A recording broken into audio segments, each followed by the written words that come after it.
Live like it's your last month on Earth. Not last day, because then you do a lot of crazy Live like it's your last month on Earth. That's my philosophy. Is that your closing argument to this discussion? Live like it's your last month on Earth. No, I think it's quite original. Nobody tells you this. Yeah, People say, no, live like it's your last day. Yeah. Like, last day, too much. I've last never day, heard too it. much. You're gonna, I don't know, go skydiving or something. Live like your last month, so you still do like wise decisions, and you don't like be a bitch to people. You know, live like it's your last month or last year. You know, so you still get to do the things you're passionate about.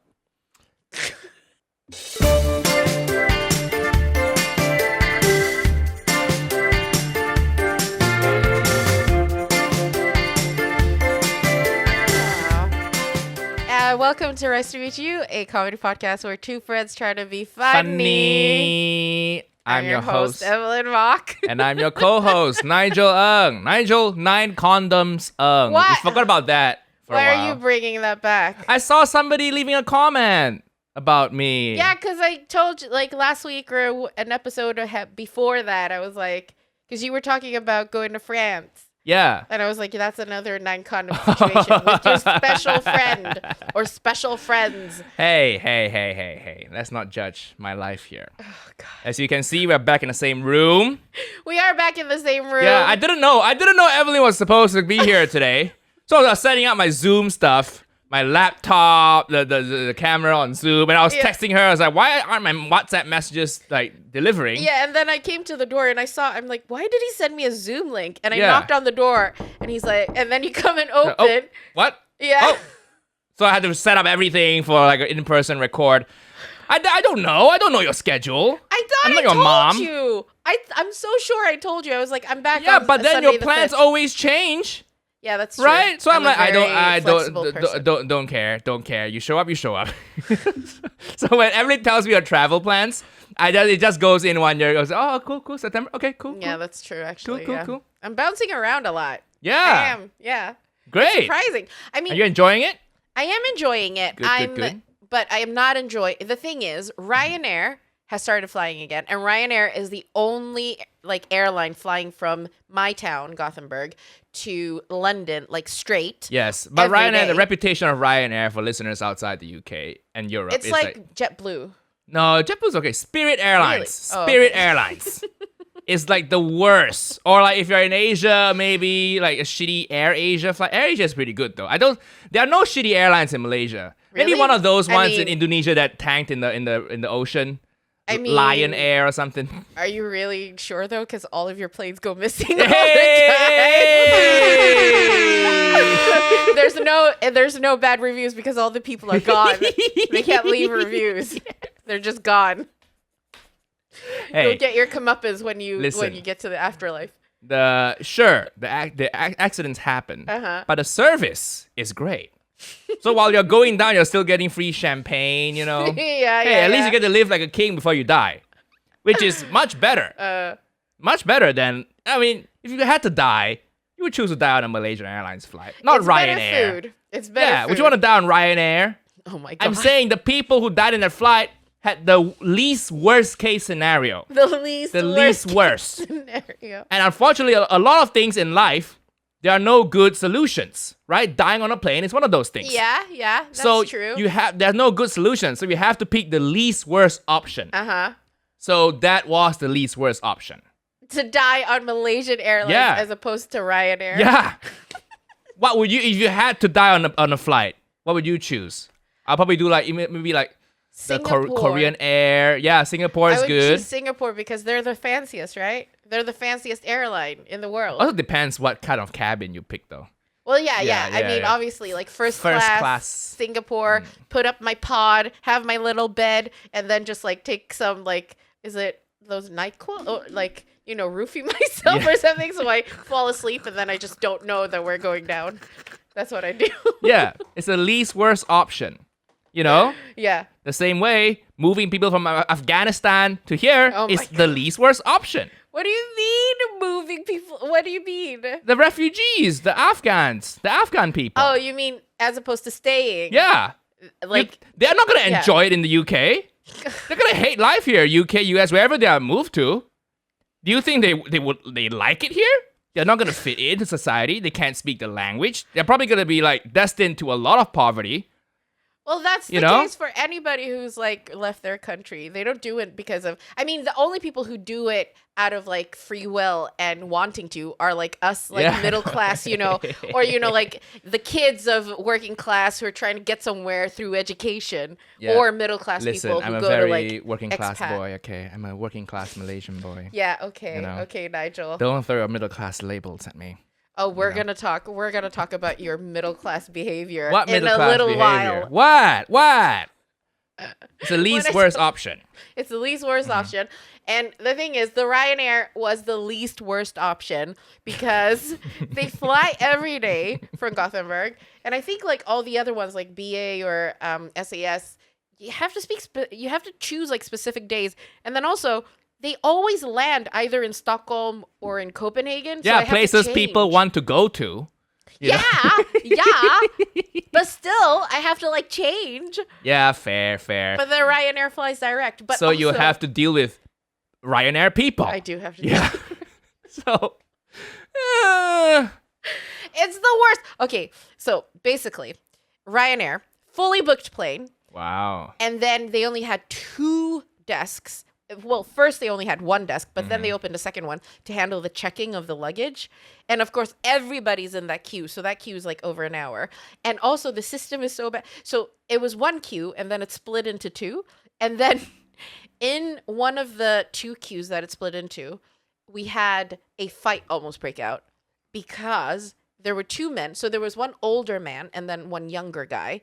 And the older man just like started arguing with the younger guy about like, I was before you in the queue. What are you doing? And then the guy was like, you can't tell me what to do. You can't fucking tell me what to do. I was before you. And then they start arguing. And then the younger guy tries to get like other people to be his witness of like, I was before him, right? I was before him. And they're Swedish people. So they're like, I'm just going to pretend this is not happening. But then it's just like, so these 2 men are arguing and I'm standing there and I'm like, just let him go in front of you in the queue. Like, why are you wasting energy on arguing about this? This is the most unnecessary thing. And also, if a fight does break out, because they were very close to fighting, both of them would get kicked out of the queue. Yeah. So I'm like, it's the most unnecessary thing to waste energy on. And it was all because of pride. It's like, it's just so, I don't understand. Yeah, but you're flying Ryanair. Where's the pride? I know! You're not supposed to have pride. I know! Yeah, just a bunch of grunts. Just a bunch of lowly servants. Why are you fighting? We're all in the same The business class people are like, okay, hey guys, having a champagne in the lounge. As they are looking down, literally looking down from the glass windows on the first floor of their lounge, they're looking down at poor people fighting, and they're thinking to themselves, yes, this is what the upper class want. They want the lower classes to fight amongst each other, so we retain our power. As they're sipping from the champagne and eating the free salmon. Exactly. I've been in that lounge before. I've never seen anybody fight, though. You've been in I've never lounge. seen anybody fight. But that's I think it's a spectacle to them. It's like watching a show. Yeah. Seeing poor people fight each other. It's a show for the upper class. Where did you come from? Like, where did you find? Well, I mean, like in the grander scheme of things of how the world works, definitely. Yeah. It is definitely how it works. They're FaceTiming their loved ones. Hey, look at this, honey. Look at this. Yeah, exactly. This is what other people have to contend. Let me flip the camera around. This is what other people have to contend with. Look at this. They're so poor, but I think it matters that who goes first in the queue. Yeah. They think it matters. Oh my God. But isn't that sad that, like, for this person, it actually does matter? Yeah, it's I know. It is very like, sad. It's that what he's clamoring. Like, he's trying to clamor onto, like, just that because little they have shrivel. nothing else in life to live for. That's why. If you have stuff to live for in life, would you worry about what queue position you're in? Well, His wife probably left him. His kids don't talk to him anymore. I think, honestly, it probably is a person who has a very tough life otherwise, and therefore he has to he just has to assert his worth, I guess. Yeah. In the queue to Ryanair. Just accept your place in society, people. Oh God. That's the moral of the story, isn't it? We got to accept our places in society. You know? Okay. Yeah. It makes me sad. Oh, hearing that story. Yeah. I think we should hopefully one day they can afford to not fly Ryanair. That's what I wish. I think that's the best case scenario for them. Everybody in the Ryanair queue, or just specifically me? No, the two people. The two people who are fighting. You fly Ryanair out of a choice. Maybe they didn't have a choice. Oh, yeah. You know? So maybe they're stuck in life. And it's and can you blame them? You know, maybe that's the only time they get to feel powerful in life is to assert their dominance in the queue. I think it is. Right? Over minuscule things. As they go back to their minimum wage jobs. Oh, gosh. They have no other outlet. What are they going to do? The drudgery of life is too much. Not everybody can have like a creative, fulfilling career like yourself, Evelyn. So check your privilege. Well, from this experience, I'm going to write about it in one of my comedy shows. That would be a nice change from your vagina. I'm gonna write about it in my sitcom. I'm gonna write a little scene inspired by this reality, and also my vagina's gonna be out in that scene. So don't come at my vagina. No, I'm kidding. Something else that bothered me on the flight is like when you go through airport security, and because I'm traveling so much now, I bring all of my recording gear, and you know, you have to take out your computer and you have to take out hard drives sometimes. Hard drives? Yeah, sometimes you do. Okay. In the security scan. Okay. And the thing is, like, I asked the security lady, I'm like, oh, I have like a bag of gear, like camera gear. Do I have to take it out? And she's like, oh, camera stuff should be fine. I'm like, okay, cool. I go through and then my bag gets like, you know, put into the queue where they have to check it. And then they're like, oh, yeah, it's your bag, right? Yeah, I'm going to need you to take out all of your camera gear. And I was like, okay. And so I stand there and, you know, obviously it's at the bottom of my backpack because that's the most thing to pack it in, like the most easiest way. So I'm just like ripping out all of my stuff. So like my bra's out, my underwear, and then I get to my camera stuff. And then I have to take out all the camera stuff. And then it just takes so much time. And it's like, and then I have to like, just make sure that I've got everything back in as well. Ugh. So it's just like, I don't know. I think I might just be extra annoyed because I'm probably hormonal. And I'm one of those women who gets very, very, my mood gets very altered when I get on my period. But like, I was just like so annoyed with the world when I was traveling with Ryanair. And I want to blame it on Ryanair, but it's just how it is. Well, I like that you can use this podcast as a venting place. So anything that makes your mental health better, Evelyn, I'm here. I'm all ears. I'm glad you feel better. Mm-hmm. Hormones are normal. You know, every woman has them. It's normal. It's normal to be a bitch 5 days a month. I think we should normalize being a bitch 5 days a month for all women. Yes, please. Yeah, can we normalize that? I think that would be wonderful. That is the most feminist thing that I've said in my career. Let's normalize women being a bitch 5 days a month.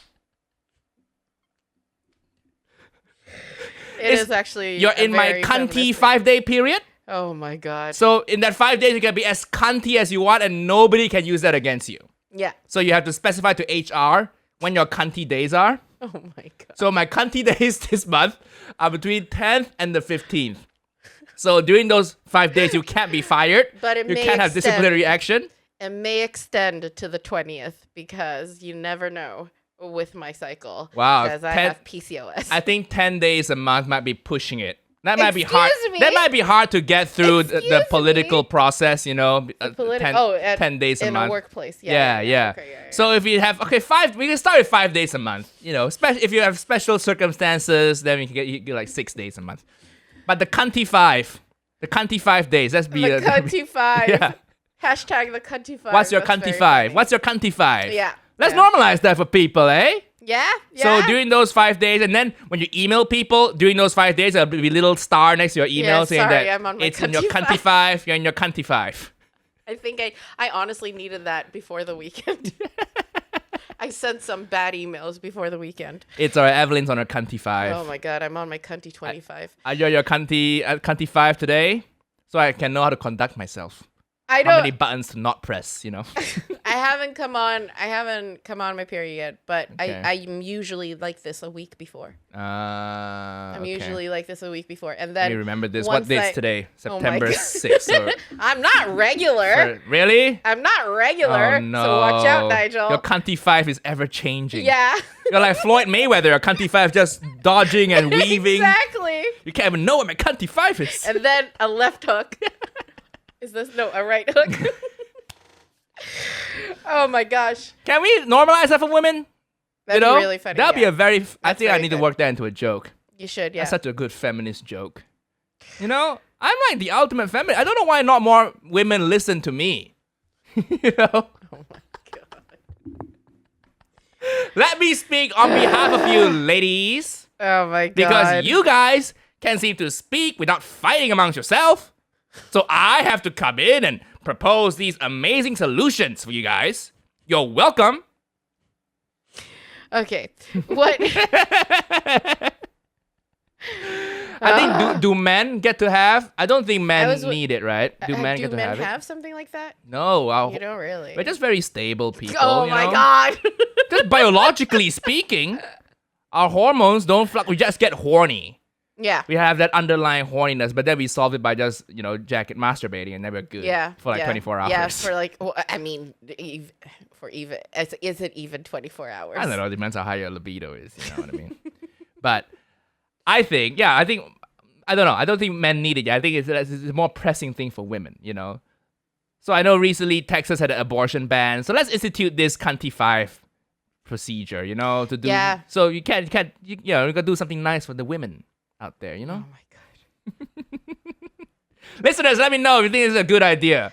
Cunty 5 is a good idea. I think it is. Yeah. Imagine 1 week out of every month, you can just be a complete bitch at your office. You can say what you really think. I would love that. I like that would make men want to get periods because at the workplace you have to swallow what you think about other people so much. Yeah. Oh, imagine one day just walking in the water cooler. Yeah. Karen, you're a cunt. And Jake, stop talking to me like that. You have to, and the thing is, you have to wear a badge while you're on your cunty 5, but it's just like a little blood drop. So it's just like you just have a little blood drop on. And so everybody's like, oh, okay, cool.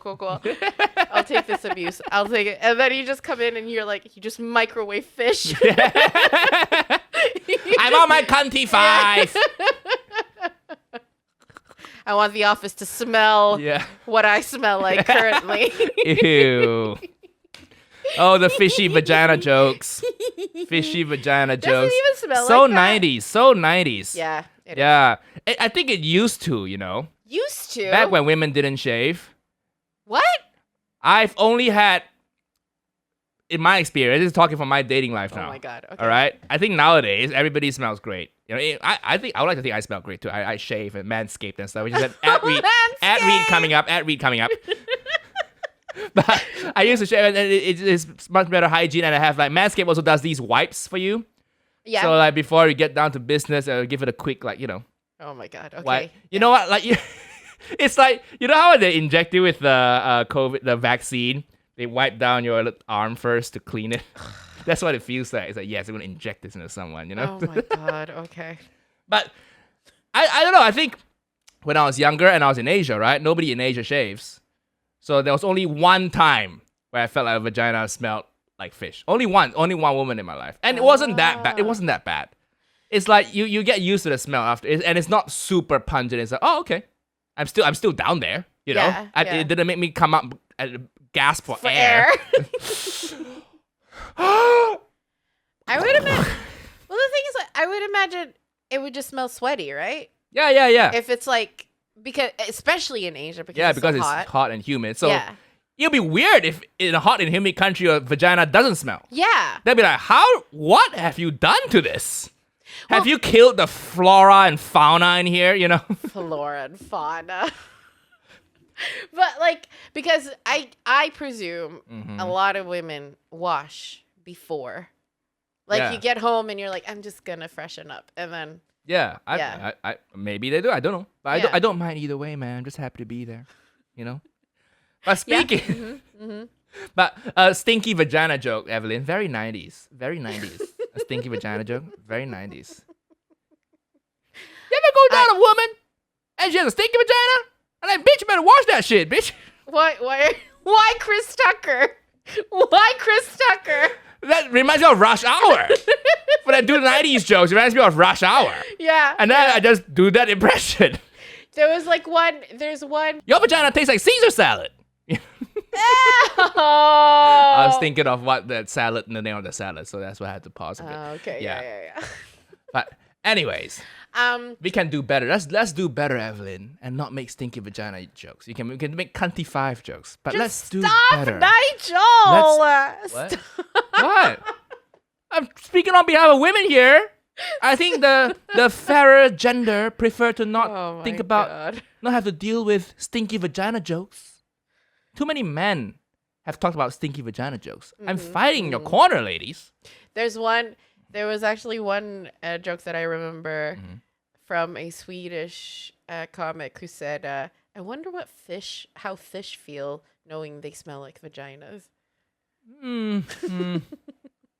Was it a comic in the 90s? No, so it was a woman who came up with that, but then she told it to her now husband, who is also a stand-up, but he is much more famous. And he took it. So many types of wrong. And now she's a mother. Listen, it's a myth, okay? I've never had nice sushi and then be like, oh, you know what this reminds me of?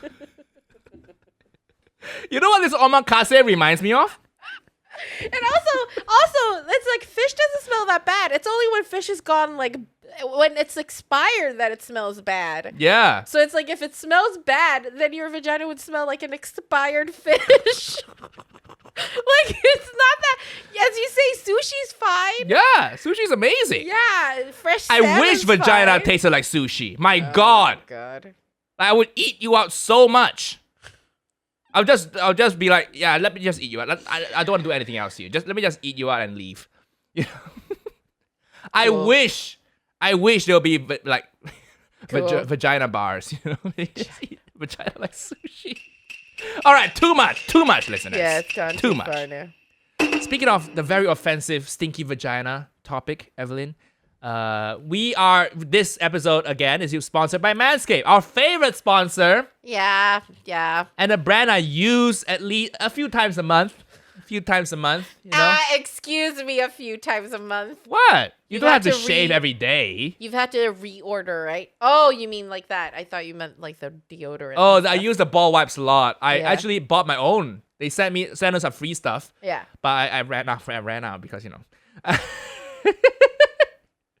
But they're so useful. Like the ball wipes themselves. If you are sexually active, I highly recommend them. Just sneak off to the bathroom and wipe down your junk. Just wipe it down. Yeah, it comes with the package. The Manscaped does. You get the trimmer, you get the shaver, but they also get the ball wipes, which is really useful. I mean, I'm still waiting for the female scaped that we pitched like ages ago. Yeah. The weed whacker. Where's that, Manscaped? No, the weed whacker is a nose trimmer. Yeah, I know. But they want the female version. The female version. Yeah. Well, I don't know. Hopefully it comes soon.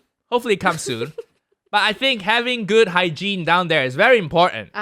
You know, the women really appreciate it. The women do really appreciate it.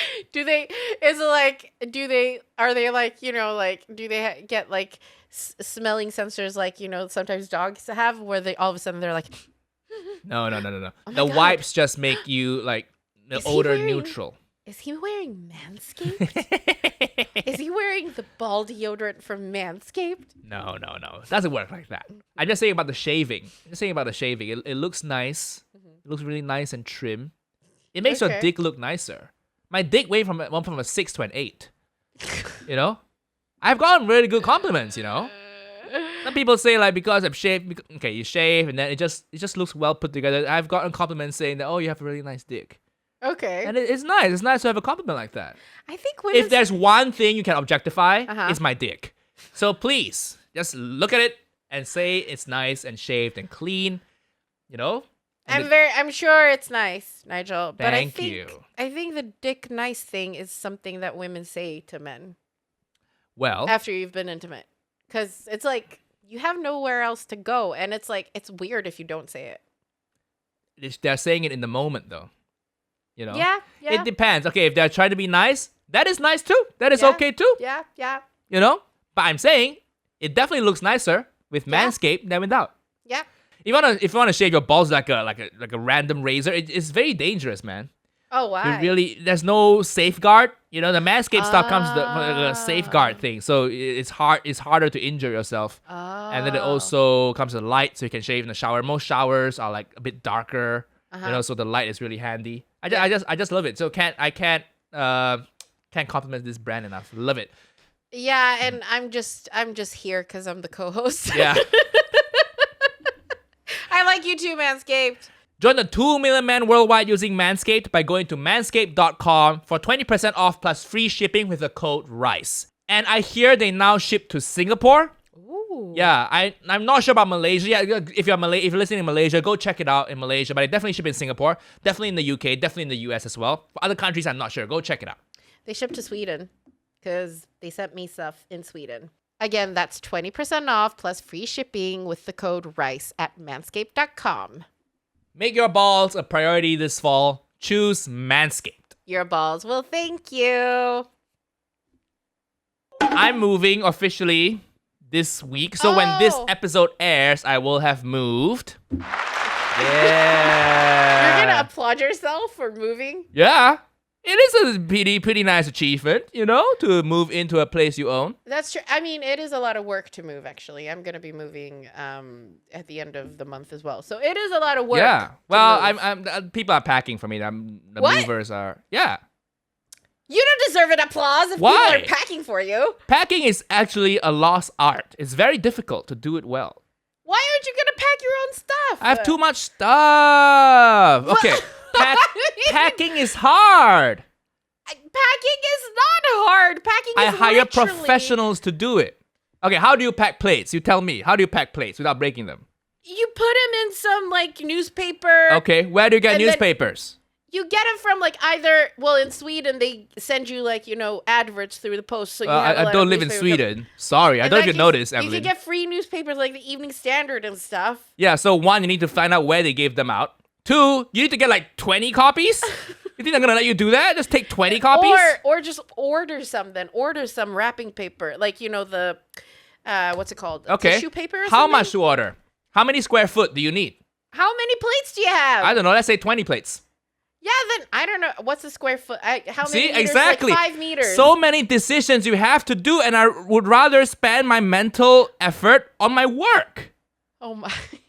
And let the professionals handle it. They know. They say 20 plates. Okay, this much paper. This is much bubble middle wrap. class. This is middle class nonsense. This is the middle class nonsense. This is appreciating work. Good work. Okay. Appreciating like the professionals. I don't care how you dress it up. I don't care how you dress it up, Nigel. It is really... You've hired everybody. So what? So they're gonna like go through your personal stuff and pack it down as well. Yeah, they might. I don't know what they're gonna do. Like the dresser, there's stuff in the dresser. Maybe they just move the whole dresser as its own thing, and maybe the stuff will remain in the dresser. I don't know. I'll leave it to the professionals. So I'll just be walking around as they pack. I'll be like, yes, pack this. Don't pack this. Are you gonna be here? Yeah. I'll be working. I'll be replying to emails as they pack. So you'll be sitting at this table and they're packing. Well, if they take the table, then I won't have the table. But I'll be sitting on the couch as they're packing and monitoring and overseeing the process. Oh my god. Or I might take a walk around the block. This is the worst thing I've heard. What? This is the worst thing I've heard. I'm a busy guy. I have editing to do. I hope things get lost in the move. I hope it's fair to you. No. I'm going to oversee everything. They're going to load it up on the truck. Oh my god. I'm going to ride with them in the truck. Can I ask to ride in the moving truck? You're going to ride in the moving truck? Might as well. Oh, otherwise, I have to take the tube and then meet them there. And then they might be slower than me. And it's all of a hassle. Why don't have them just pack you up? You can ride with you can get shipped with all of your stuff. Yeah, that'd be nice. That'd be nice. Just in a like sarcophagi or something. I think everybody should hire movers to pack for them. They're just better at it. Where are you gonna get boxes? Just order them online. IKEA has them. Okay, that's IKEA ship. You have to pay for shipping for the boxes. That's like $3.50. Okay, so how many things you have to order? You see, you're already making a to-do list of things I don't want to do. It's terrible for my mental health. Doing stuff for myself is terrible for my mental health. So I don't, as a champion of mental health, Evelyn, I don't condone doing shit for yourself. Okay. If hiring people brings you better mental health, then hire people. Okay. Do it yourself. You're so middle class. Well, it's good for mental health. Okay. As somebody who, as somebody who is a capitalist and believes in the power of, the finances and stuff. Sure, hire people.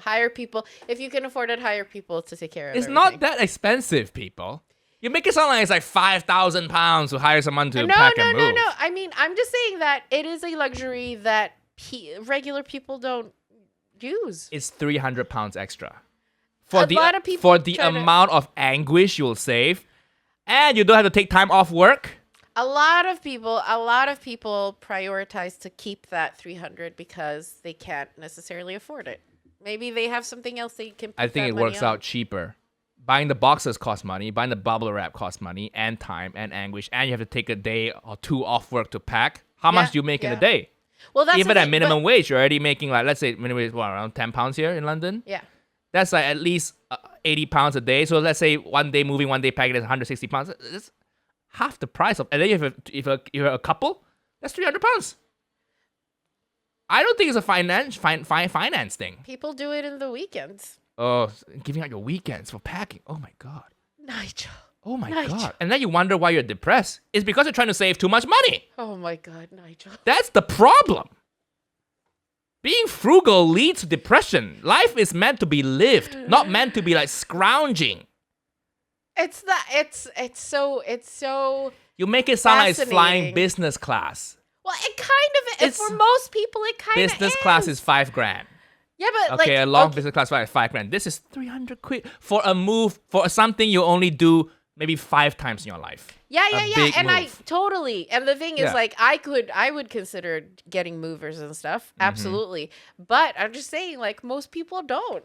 Most people do it themselves. Because most people think it's more expensive than it is. That's what I think. Maybe. Or it's because most people actually can't afford it. Or they consider that they can't. Maybe they have a bigger place than you have, so it costs more money. Maybe they have a family, and those £300 could go for a vacation or something like that. You can't go on vacation for £300. Where are you gonna go? Where do you go with £300? You could go for a day somewhere. You could go, I don't know, man. Just in the country, something like that. I'm just telling you. It's just different. It's good financial. It's good financial planning to hire someone to do shit for you. Yeah. If that frees up your time to pursue your actual work, your side hustle. That's what I think. That's the thing. It depends on what you prioritize. It does. It really does depend on what you prioritize. And I think at like where you are now, hiring people to do things for you makes more sense because then you have time to do work where you can make more money. I'm telling you, listeners, it's for everybody. Different. I prioritize living. Okay. And so should you, the humble listener. And I'm telling you, if you're going to move, get someone to pack stuff for you. Because you lose maybe 100, 200 pounds net, but the amount of plates you won't break, the amount of anguish you'll save, the amount of arguments you'll have with your partner. This is the thing too. By doing shit yourself. A partner. Yeah, I know, but a lot of people do. The argument you're having is with me. I'm putting myself in their shoes, trying to see where they're coming from, Evelyn. Mm-hmm. If you have a partner and you pack yourself, I guarantee you're gonna fight. So save your marriage and hire someone to do shit for you. Yeah, why would you fight? Because you're packing it wrong? Because everybody has different styles of packing. Yeah. True. Right? Some people are like, you don't put enough bubble wrap on it. So save your marriage, hire people. Life is for living. Don't be like me, trying to save every penny. For what? So you have a big savings account and live alone. Wow, amazing. Spend a little bit. And I have to say this because a lot of listeners are Asian. Their instinct is to save money and pack themselves. Yeah. Your instincts are wrong. Oh my God. Spend the money and live. Okay, well, use that free time to call your parents and call your friends. And tell them that you've paid people to come and pack for you, and then have them yell at you for wasting money. Yeah. Stay in touch with the people who matter to you. Don't be spending time putting, I don't know, your sheets into a box and putting the box onto a truck.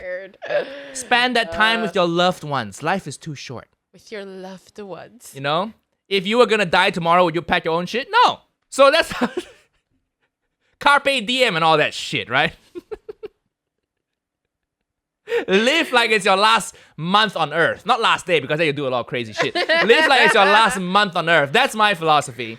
Is that your closing argument to this discussion? Live like it's your last month on Earth. Okay. No, I think it's quite original. Nobody tells you this. Yeah, People say, live like it's your last day. Yeah. Like, last day, too much. Last day, too much. You're gonna fucking, I don't know, go skydiving or some shit. Live like your last month, so you still do like wise decisions and you don't like be a bitch to people, you know? Live like it's your last month or last year, you know? So you still get to do the things you're passionate about. That's my life motto now. Live like it's your last month on Earth. That can be the title of this episode. Live like it's your last month on Earth. Yeah. Well, I'll tell you, I'm kind of doing that now. Really? I'm gonna be, yeah. Okay, what are you doing? I realized I don't necessarily need to be in London. Yeah. Like, permanently. I think we talked about this, right? I think you're focusing more on the writing, which you can do anywhere you want. Yes, focusing more on the writing. Focusing more on acting, which is happening. I mean, it's happening everywhere, really. A lot of stuff is filming in Europe, so I travel quite a bit to film stuff abroad. And I realized, I was like, well, if I don't necessarily have a rent to keep me here, I'll have a lot of what's it called? Not movable income. Disposable income. Disposable income. That I can use. So I was like, well... Yeah, to what? To hire people to do shit for you. To hire people to move for me. Yeah. No, to basically, maybe just do a month in different countries. Yeah, that sounds fun. Yeah, and then writing as well, because when you write, you tend to it's quite nice to go somewhere, either remote or to a different country where you could just where you don't know anybody and you could just write. So I might just... I'm gonna have a base in Sweden, of course, but then I might just do a month in Spain, and then do a month in Italy or France, and maybe even Germany or something. But we'll see. We'll see it. Say you're gonna do it, and then do it. I'm gonna do it. But we don't know which like it's your last month. You know. Exactly. That's what I'm going to do. Live like it's my last month. Well, the thing is now I have to get rid of some stuff because I already have 3 suitcases and that's enough. And so I'm like, okay, what can I get rid of in London that I don't need to bring to Sweden? So I've put up just some kitchen stuff, just glass bottles and stuff from IKEA, really. And I put it up on Facebook Marketplace, give away for free. And the only people who contacted me, all of them have been Asian. All of them are Asian, both East and South. So, and Southeast. So it's just, I'm like, okay. And also, they're the most demanding people. Yeah. It's only when you give out free shit. It attracts the most demanding, it attracts the Ryanair types. It does. So I'd rather throw free shit away than give it to people. Because, again, the amount of anguish and replying to your messages, I'm like, oh, God. That's why you're poor. Because you're fighting over this free, I don't know, carafe. Yeah. That come from IKEA. Yeah. That's why you're poor. You're spending your effort bitching about a free carafe I'm gonna give you, a free dresser I'm gonna give you. Honestly, one of them wrote me. I was like, yeah, I'm home after 6, so you can come then. Can you give me a specific time? And then they wrote me, yeah, I'll be there after 6. Are you in the congestion zone? Oh, and I was God, the most Asian. I was like, what? Thing. What? Yeah. Because I'm like, only my Asian friends have mentioned congestion zone to me. I mean, I'm like, you're getting this for free. It's free. Just come take it. Yeah, just come take it. And if you're not going to have it, there's another Asian who doesn't care about the congestion zone. She made it pretty clear. She said she could come whenever. They're going to ask you about parking. Oh, my God. They're going to ask you about all these questions. It was so funny. And then also they're like, yeah, how used is it? Does it have cracks? Like, how well have you kept it? And I'm like, dude, it's free. It's shit. It's shit. It's stuff you could get at IKEA for like £1.50. Yeah. So, it's free, and it's shit. It's, basically. Wow. So it's just like, but it's so funny. I think it's really, really funny. And they're all Asian. All Asians. Maybe we need to re-examine our life choices, Is it worth it? Again, live like it's your last month. If you have 1 month left to live, would you go get free furniture? I wouldn't.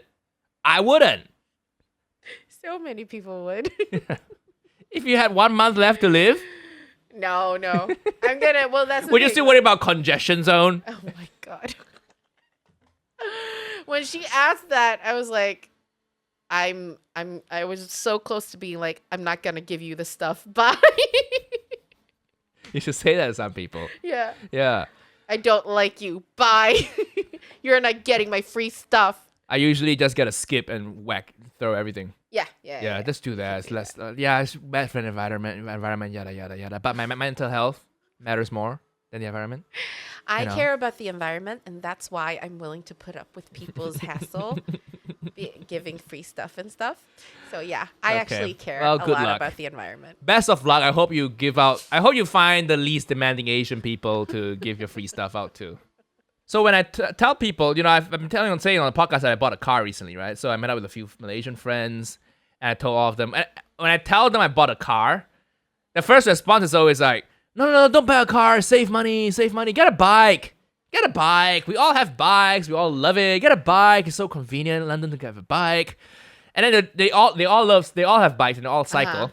And then they'll tell me to get a bike, because they like bikes. But then a few minutes later, they'll be talking about a bike accident they were involved in. all of my Malaysian friends here, they've been involved in some sort of bike accident. One of my friends had to wear a cast for 6 months. Oh no! He was cycling and then he braked too hard. He flew over the handlebars.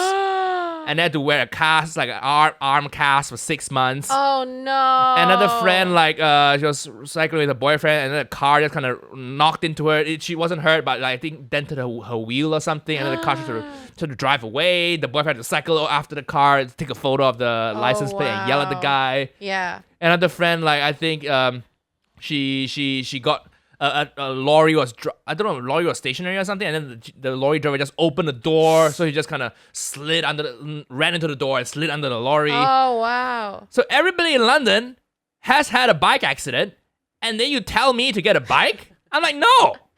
It's true, yeah. Cycling in London it's a death trap. Dangerous. It's so dangerous because the drivers don't care. Yeah. They don't care. And if they hit you, it's like a hit or run. They just drive away. Like my friend, John Hastings, who's a comedian, he was in an accident near where we lived, and he broke his arm, and the driver just drove away. And then a few months later, he moved to LA then. But then in LA, he was in another bike accident and he broke his other arm. So it was like, he doesn't learn. But it's like, biking is so dangerous because drivers don't care about bikers. Yeah, because bikers don't matter.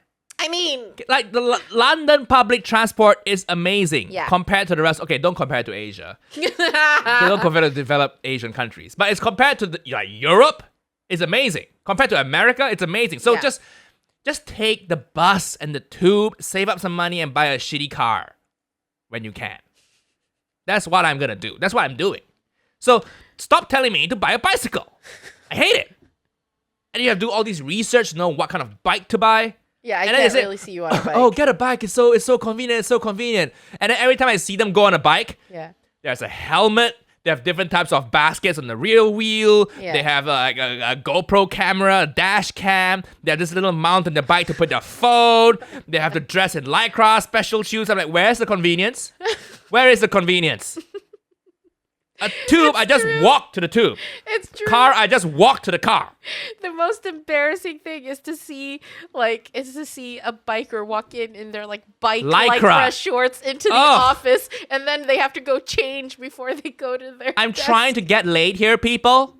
I've never seen any man who looks attractive in Lycra. Women, maybe. But like, imagine you go on a date, and the guy shows up in Lycra. Instant turn off. Oh, I have to tell you, at my gym, there's this guy who has like these like just like neon blue like tights. Like he's really emphasizing his bottom half of his body, and then just like a black top. But I'm like, that is a choice, sir, and I respect that choice. Cycling is great for people who want to die alone. Usually face down in a puddle because a lorry just ran over you.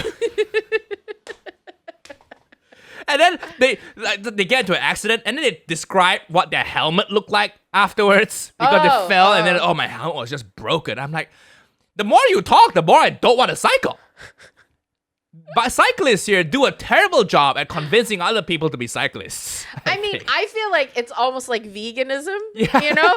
Like cyclists and veganism. They're so extreme because it's a lifestyle. It is a lifestyle. It is a lifestyle. It's like, they're so extreme about it because they're like, it's better for the environment. It's like, you get everywhere. You don't have to like wait for trains and blah, blah, blah. And it's like, yeah, but also you have like a higher percentage of dying. Yeah.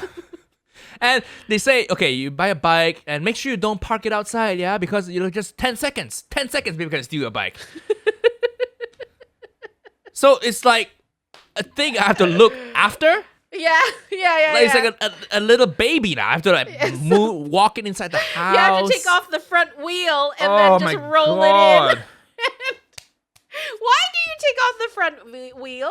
So Why do you take off the front wheel? So people can't just ride it away, I guess. Oh, really? They have to actually have a better mode of transportation to put the bicycle on. Exactly. To steal it. To steal it. Stop telling me to ride a bicycle. It's true. If you have to take off a part of the thing that is your transportation to make sure it doesn't get stolen, it's not a convenient form of transportation. It's meant to be stolen. A bicycle is meant to be stolen. I actually heard this. And then you have to contend with. Sorry, let me finish my thought. Sure. You have to contend with buying a good-looking bicycle or buying a good bicycle. Because the good-looking bicycles are terrible when it comes to the technical stuff, the gears and all the stuff, that the aerodynamics of it is very shit, but it looks good. Or you can buy like a shit-looking bicycle that rides well. That's true. That's terrible. That's true. Can I have the best of both worlds? With a car, you can have the best of both worlds. Like my Tesla is going to look good and drive well. Well, with bikes, I mean, if you have the best of both worlds, in that case, it's like super expensive. That's true. No, the expensive ones look the shitty road bikes, the Tour de France looking bikes. No, but they're very ugly. Have the what is that brand called starting with a C? Blah, blah, blah. I don't know. I think the only good-looking bikes are the ones you see in Amsterdam. Yes. The one where you ride upright and it's like, it looks nice and fun. It's city bike. They're called city bikes. City bikes, yes. The one with the little basket on. The ones where you have to crouch over it. I'm like, wow, I don't want that. Yeah, but those are like as you say, those are the function like competitive. Those are the ones that you go, oh, let's go on a bike ride this weekend. We're human beings. We evolve to walk upright, and then you get on a bike, you try to de-evolve into this caveman. Oh just, my God. Just riding it. Just against the winds. I actually heard about in Amsterdam, it's like a city full of bikes. People apparently there, if you get your bike stolen, they're like, oh, that's fine. I'll just steal somebody else's. And so it's like this constant like bike trading thing in Amsterdam. And it's pretty good. I guess it's pretty good system. I guess if everybody rides a bike, then yeah. Yeah. But it's like, I agree with you. Like the thing is, I have this fantasy of becoming a bike rider, but not a serious one, just like in town.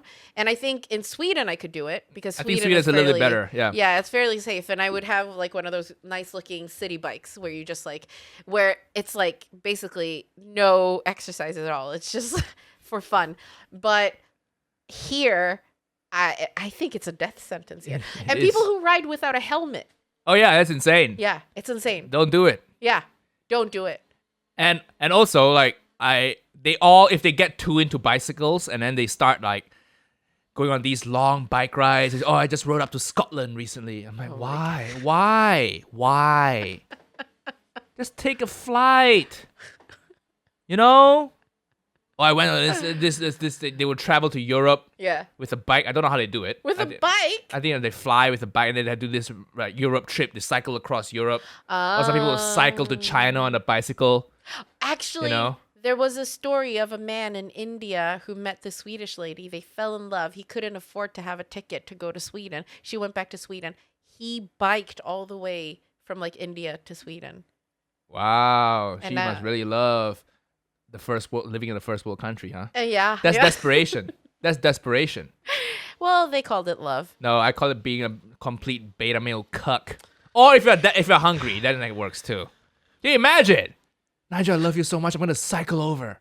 I'm like, no, stay where you are, you psycho woman. Yeah, I'd be like, stay where you are. Yeah, that's intense. Okay, bye. You can fly to see me, maybe, but like, Jesus Christ. I'm gonna move, and I'm not gonna tell you where. That's very funny. My friend, the friend who got hit by a car, the one who like the wheels got dented, her boyfriend's really into biking. Right? So he would have like a dash cam, like a little GoPro, and then it feeds into some sort of, I don't know how he does it. There's an app you can connect it to or something. Oh, by the way, there's a Strava app all cyclists have. Strava. Yeah, terrible. They just map out the routes. It's like, fine, I don't care. Oh, yeah. It's like when you run. I think because motorists here don't care about bicycles, right? Yeah. So he uses his dash cam to pick out like violations when a car is rude to a cyclist, or when a car kind of breaks the rules and kind of affects a cyclist, and his dash cam will pick it up. And he wrote this algorithm to scan for car plate numbers. What? So he will file a report and then send it to somewhere. I mean, so he's like a vigilante bicycle man? And I'm like, that is it's too much, man. It's too much. It's too much. If your mode of transportation is so shit, you need like vigilantes to make you safe, then oh my God. Choose a different mode of transportation. The thing is, they would not make a Marvel film about you, but they would make a documentary about you. Yeah. And we would all find it a bit sad. Yes. That's amazing. I think you need to find a better thing in your life to do. I mean, okay, the thing is, I admire... When you get up to that stage, the amount you spend on a bicycle, you could easily get a second-hand car. Oh, when really? you get to that stage, you're probably spending a few £1,000s on your bicycle and the equipment and the gear and the fixing, the top stuff to fix it. You probably already spent a few grand. Oh. A good bicycle is going to be like $1,000, $1,500, $2,000. Oh. And then you have all these accessories and this equipment and GoPros and cameras. Like, just get a used like Ford Fiesta or something.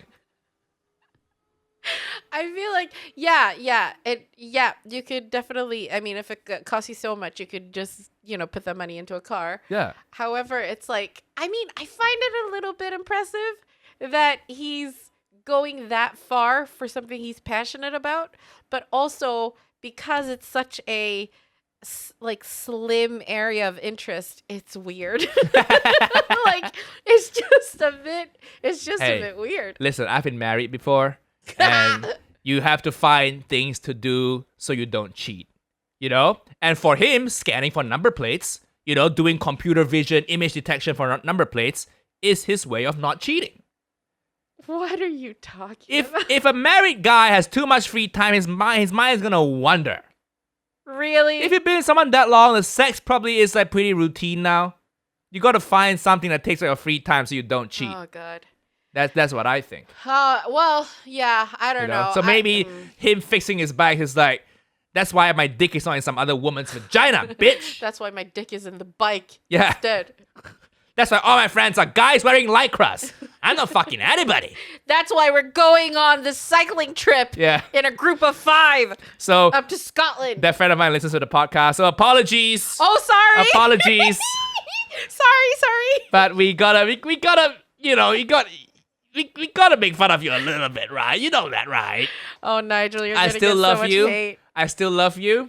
I don't know you, so I don't care. But direct all of the hate you have towards me. Towards him. She's actually a very nice person. When we were when pandemic first started, she was like a Crazy Rich Asian tier subscriber for a while. Thank you. Yeah. That's very nice. But why are you making fun of her then? Because it's objectively quite funny.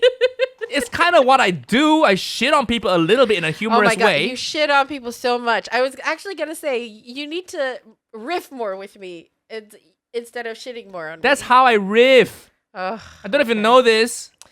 Yes. Well, okay. And you're one to talk. You're like, I have to go against you. I have to go against you. Yeah. Yeah. You're one to talk, woman. I riff with you sometimes. Sometimes. Every now and then. when the topic fits your flight of fancy. Yeah, then, like the biking thing. Yeah. And what was it before? I think riffing should be us shitting on people together. That's what our riffing should be. Okay, bring me more of your Malaysian friends. No. Like this person is a very good friend. She's a lovely person, and you know who you are. And I love you, and I have to make fun of you a little bit. Sorry. That was really gross. And I've also Nigel being genuine was gross. I've also talked about this. We had dinner last week, and I talked about this in front of her, so she knows where I stand on the bike for cycling. Have you met her boyfriend? Yeah. Did you talk about it in front of him too? Her boyfriend was her boyfriend there? No, her boyfriend was there for the dinner. Oh, okay. Yeah. But I'm sure, everybody who's too into something, we wear with a pride, right? I'm too into I don't know what I'm into, my camera gear. Oh my God, you're too into, yes, this is what you're too into. What? Camera gear, Pharaoh and Ball. Yeah, interiors. Interior decorating. Oh, you can make fun of me all you want. Like organizing your books by color. Yeah. Oh my God. People can't see it, but yeah, it's very nicely organized. Oh, people see it. People have commented to me about it. Yeah. I just hear a lot of haters, But I'm sorry you live in a rented place and you can't paint stuff. But Pharaoh and Ball. Oh, another really Asian thing is I talk about Pharaoh and Ball a lot, right? And then my friend who this the same friend, the cycling friend. She's also a homeowner, right? And then she said she didn't want to tell me this before, but she said, you can take a Pharaoh and Ball paint shade, and then Dulux will match it for you at 1/10 of the price. So is that what you're doing now? No, I'm still going Pharaoh and Ball because God. I like the quality. I like being able to make it easy. And in the home decoration process, there's so many stuff that can go wrong. Let's keep things simple, and I'll pay a little bit more of a premium for it for peace of mind. Okay. But she took a Pharaoh and Ball shade and went to get it paint matched. Yeah. And I was like, oh, that is such an Asian thing. Kind of genius. Yeah, I would do that too. I didn't know you could do that. I do that because all my designers and my builders are all white. Yeah. And they probably don't even know this exists. You're Asian people. I want my house to look nice, so no thanks. The thing about Asian builders is they'll work really, really fast. And they don't care about health codes. No, they work really, really fast. But they have to live in the house because they probably live super far somewhere. And I kind of don't want people living in my house. They have to live in your basement. Yeah. And they'll be like, oh, you won't notice. Well, I will notice. Yeah, because at night you're fucking cooking. I'm sure they're gonna cook. I'm sure they're bringing their own rice cookers and a little hot plate. They're gonna have a hot pot thing, and they're gonna be playing. They're gonna be smoking and playing poker. Cards. And then I'll be sleeping upstairs. Yeah, why is there fish sauce? Why am I smelling fish sauce and shallots? Who's frying something at 3 a.m.? Why am I smelling cigarettes? Why does my house smell like Chinatown? Yeah. Exactly. Who is winning all of this money? Every 5 minutes, I hear somebody yell out of out of happiness, and then somebody cry because they lost the money. No. That's so only white funny. Builders for me, please. I will discriminate when it comes to builders. That's so funny. Of course, they would have to live there. It's like when we went to Dragon Gate. They'll ship in some Chinese migrant. Yeah. For 3 months to live in your house. It'll be super fast. Yeah. I think the work will probably be good. Let's credit where credit's due. Yeah. But they want to live there, and I kind of don't want that. To live there. They're gonna. I kind of don't. I'm kind of gonna keep a key. Yeah, moving to a nice neighborhood and a nice house. Kind of don't want to feel like I live in a refugee camp. Do you remember when we went to Dragon Gate and I told you that they had hired in Chinese builders? Dragon Gate's the Uncle Roger visits Chinese ghost town video. Yeah, in Sweden. Yeah. And so this Chinese businessman had this idea of building like a Chinatown in Sweden, but he built it alongside a highway at what's it called, a service station. So he just made the service station into this Chinese town. And he had builders from China come. And the thing is, they were building a hotel, but they didn't get approval to open it because they violated all of the health security codes and health codes and fire codes because they're Chinese and they didn't care. So it's they did get it done for super cheap, but they couldn't open it. See, I don't want that happening to my house. Britain, you have so many things that need planning permission. Yeah. You can't even just extend willy-nilly. You got to write to the council. They have to approve. It's weird. Extension. No, it's not weird. I like it. Why? It keeps the character of a neighborhood. Okay. Otherwise, some Chinese guy's gonna come in and build a high rise. Let's put another floor. So now when you walk through a neighborhood in London, it's very controlled. Everything's like 3 floors. Yeah. Nobody can go above a certain height. Yeah. Nobody can nobody can just put a wall in front of your house and stop people from coming in. It maintains the character of the property. Okay. Okay, so I like Nigel, it. Okay. I like the white people rules. I like it. Wow. Okay. I like it. I think Asians, we can learn a little bit from these rules.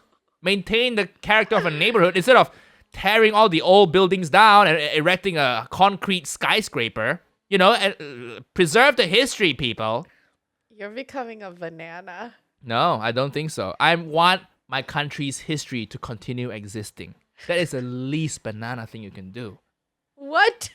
What are you even It's talking a thing. about? It's a thing in Malaysia. They tear down a lot of colonial era buildings. Yeah. And we shouldn't do that. We should maintain them, modernize them a little bit, keep the exteriors, keep the facade, paint them, make them more weatherproof, instead of tearing them down and erecting like just this condo. But you can understand why they do that, right? Because of the association of the historical context. That's not just colonial right? Colonial building is just one of the many examples of historical buildings. They're doing that to all sorts of historical buildings. Oh. And why? Old Malay buildings, old Chinese buildings. Money! Developers want to make money. The thing is, in Malaysia, we have a lot of land.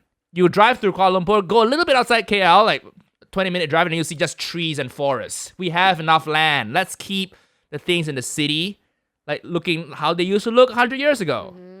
They do it in Hong Kong as well. They do it in Penang. In Penang, as a state in Malaysia, they have a UNESCO heritage site for those types of buildings, which is nice. So we need more of that for Kuala Lumpur as well. But maybe that's why they have it in Penang, and then Kuala Lumpur, they just want to modernize it and make it, like a financial capital.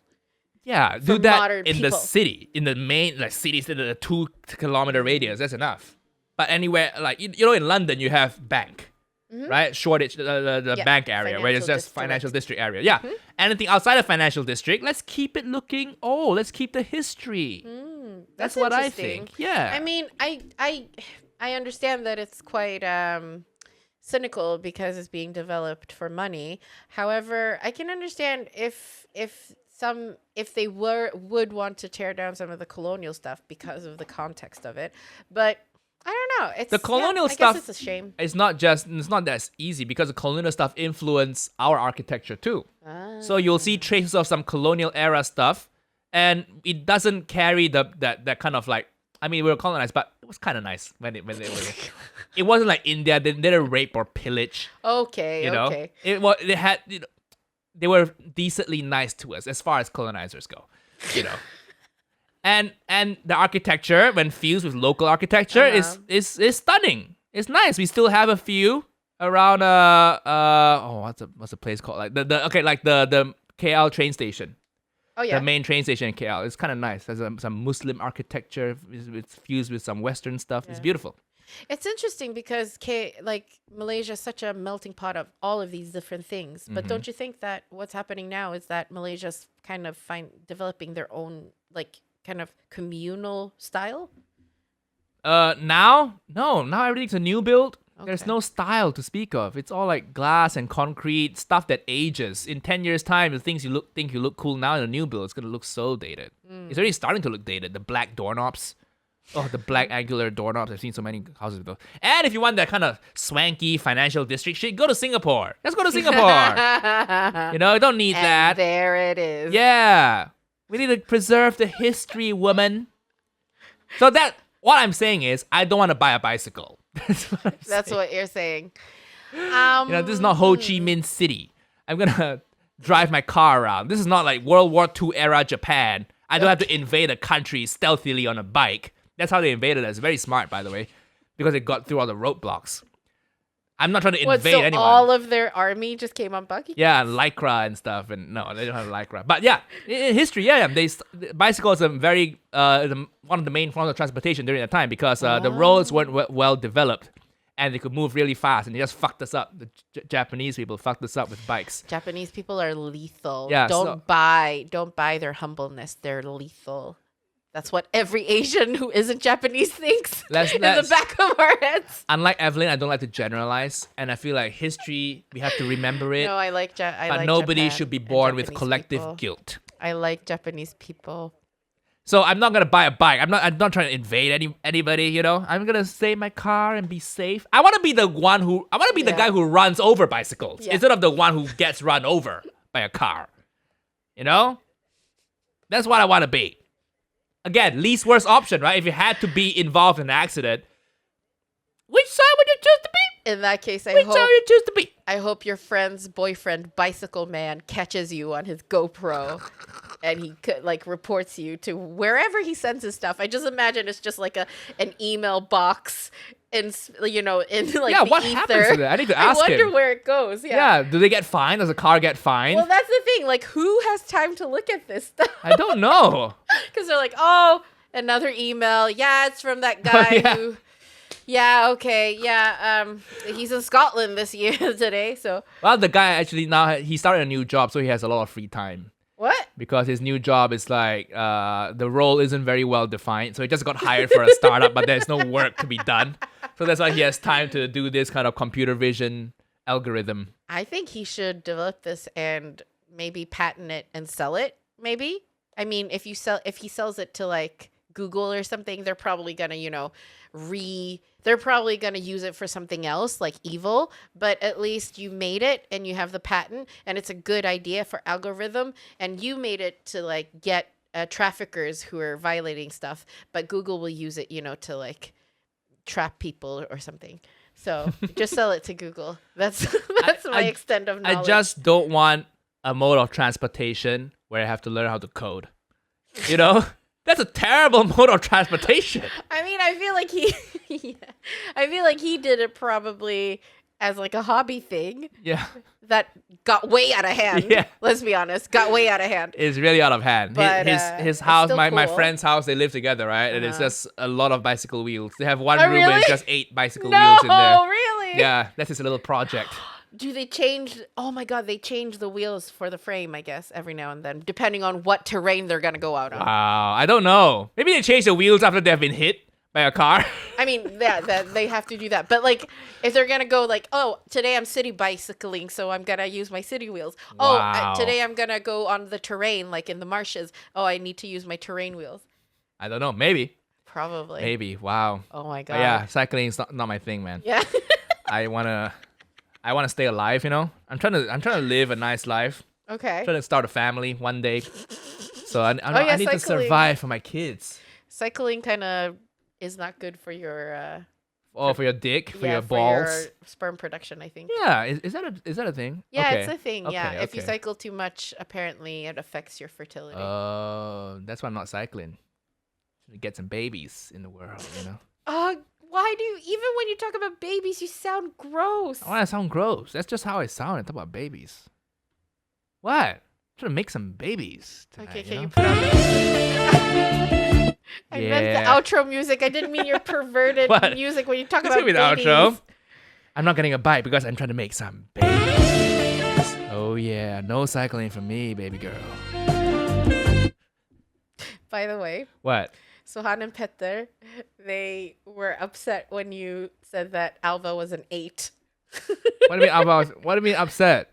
They were like, "Excuse me, an 8? She is a 10." Okay. I've only seen a shittily filmed Insta story of her. I'm sorry, Alva. I made this worse. You made it worse. Yeah. I was gonna get revenge for my friend, and now I made it worse. But here she is. Oh, she is very cute. She's very so cute. cute.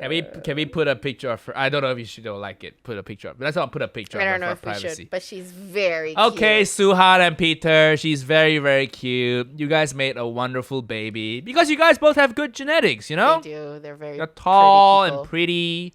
And you're successful. I am envious of you guys. Oh?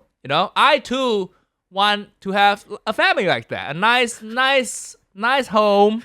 With herringbone floors. Fishbone. Whatever, man. Whatever. Herringbone. It's called herringbone now. Is it? Yeah. I mean, I think they're both interchangeable. But I'm just envious. That's why I gave your baby an 8. Okay? Happy now? Thank you. That's good. Yeah, thank you. Well, thanks for listening, everybody. That's been enough. That's enough. It is enough. It's enough now. Live every day like it's your last month on Earth. Yeah. I don't know what that means, but yeah. Bye.